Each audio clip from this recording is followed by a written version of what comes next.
wakaaladda horumarinta wadooyinka Somaliland ee RDA oo ugu horeeya wasiirka wasaaradda gaadiidka iyo horumarinta jidadka Somaliland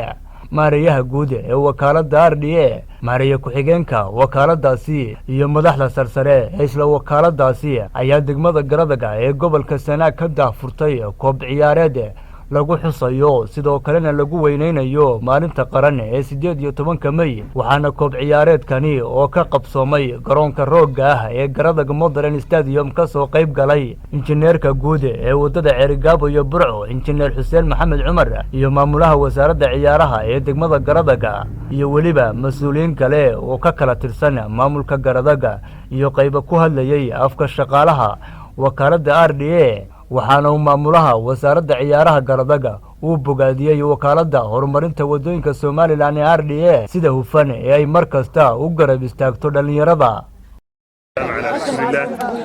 بعد السلام قربت waxaan joognaa garoonka Garadaga Modern Stadium oo lagu qabanayo koobka Dhin Meyda oo ay soo agaasintay hay'adda wakaaladda horumarinta wadooyinka Jamhuuriyadda Somaliland oo horkacayo maareeya ku-xigeenka hay'adda wadooyinka ahna madaxa mashruuca wadada Burco Ceerigaabo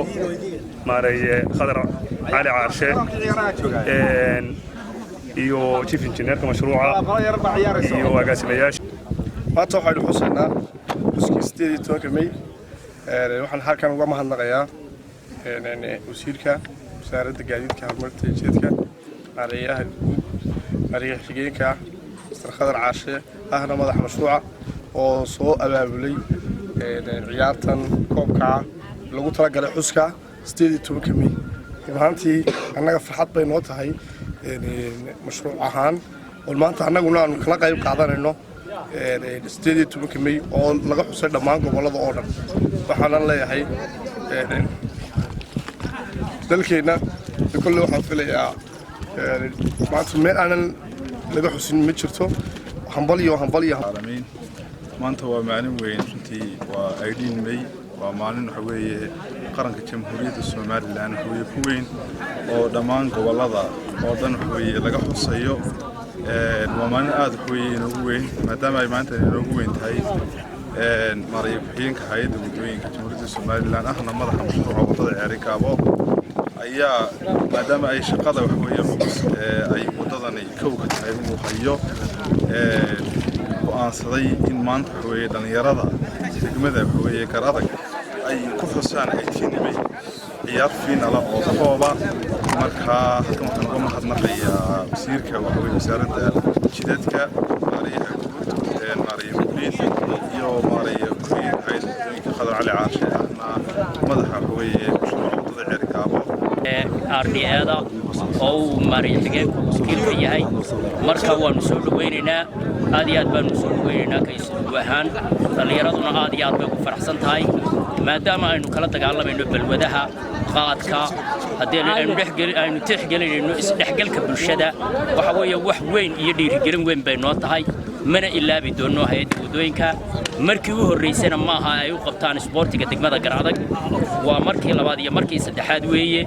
haddana waxa weeye qalab aad u qiimo badan oo koobab leh oo kabihii leh oo direesyadii leh ayaa halkan yaala kuwa kale oo badanna way ku deeqeen oo maaragtay way ballan qaadeen marka waxa weeye hay'adda aad iyo aad baan u amaanaynaa isgarab taagga ay dhalinyarada isgarab taageen ee ay maaragtay xagga balwadaha iyo qaadka iyo mukhadaraadka iyo tahriibka ay kala dagaalameen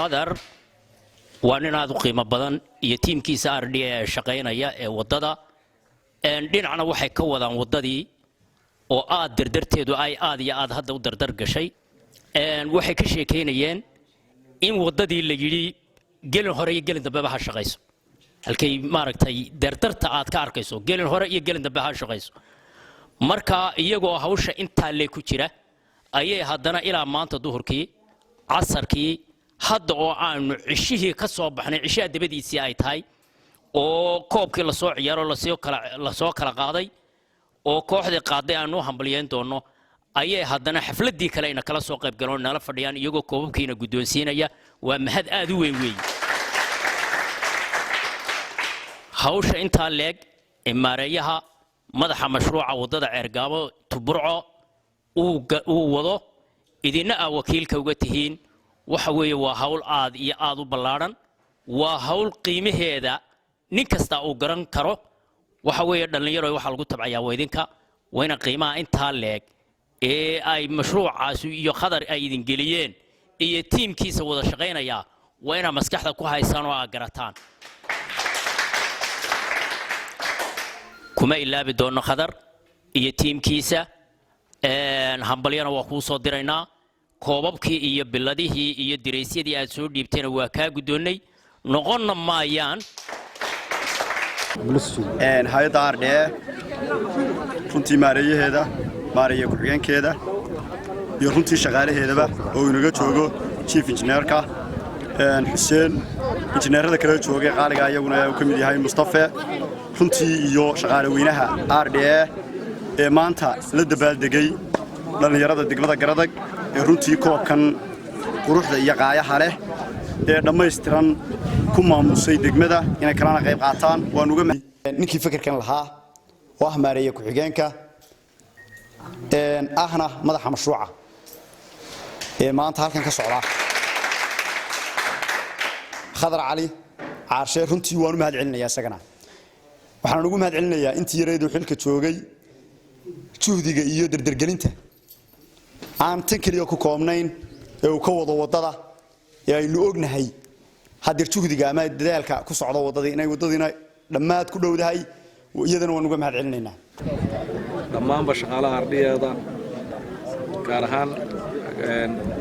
maareeyaha khadar cali caarshe iyo injineerada aad iyo aad bay mahadsan yihiin waxaanu ku sii jirnaayo sii gabagabeeyaysa farxadii maalinteena farxadda ay dhiinmay aad iyo aad baan uga mahad celinaynaa markay koobkan u qabteen dhalinyarada Garadag ee kula qaybsadeen farxadda marka waxaan aad ugu sii faraxsanahay inay waqtiga aadka u qaaliga ah ee Soomaaliland ku qaaliga ah inay kaalintoodii ay kula haayeen wasaaraddaasi ay ka gashay inay da'yartii dalka ay dhiirigelin iyo u samayso nayaayir aad iyo aad baan ugu faraxsanahay una soo dhaweynaynaa kooxdii guuleysatay tii kale markii hore waan u mahad celinayaa waxaan si gaara farxad aniga iigu ah tiimkii aan anigu gacanta ku hayay inay ku guuleystaan koobkii ee dhiinmay maalintoo igu qaali ahayd iyo waliba galabta oo aniga gaar si gaar ay ugu saqaali ahayd mar labaad iyo mar saddexaad waxaan ugu mahad celinayaa wasiir ku-xigeenka maareeya ku-xigeenka shaqaale weynaha injineerada wakiilka ka ah alaabtan imka laynoo keenay aad iyo aad baan idinku mahad celin waxaan sidoo kale aan halkan uga mahad celinayaa dhalinyarta isboortiga degmada Garadag oo si qurux badan u ciyaaray ciyaar qurux badan ku soo bandhigay waxaan u hambalyeeynaa kooxda FC London oo ku guuleysatay koobkii 18 May ee garoonkii dhalinyarada ah oo lagu qabanayo maanta xafladii May oo u yaalo koob oo ay dhigtay hay'adda wadooyinka aad baan ugu mahad celinayaa nimanka maamusay awalbayada maalintu maamusnay dhalinyaradii Garadagna maamusay ee koobka u qabtay ee hadiyada u keenay aad iyo aad bay u mahadsan yihiin hay'adda wadooyinku iyagoo bashaqadii ugu muhiimsanayd ka qabtay Garadag maantana ugu daray inay dhalinyaradiina soo kordhiyaan soo kobciyaan barigii hore aanu yaryarayn isboortiga waxaan oran jiray muqaadaraadkan iyo haajiraadan midna ma jiro waxay tari jirtay faham wanaagsan oo qofku tacliinta fahmo iyo firfircooni uu firfircoonaya waxa dambe uu qaban doono labadaas markii hore faa'iido lahayd laakiin hadda laba laga tirtirayaa yaalaba muqaadaraad iyo baa laga tirtirayaa imka taariikh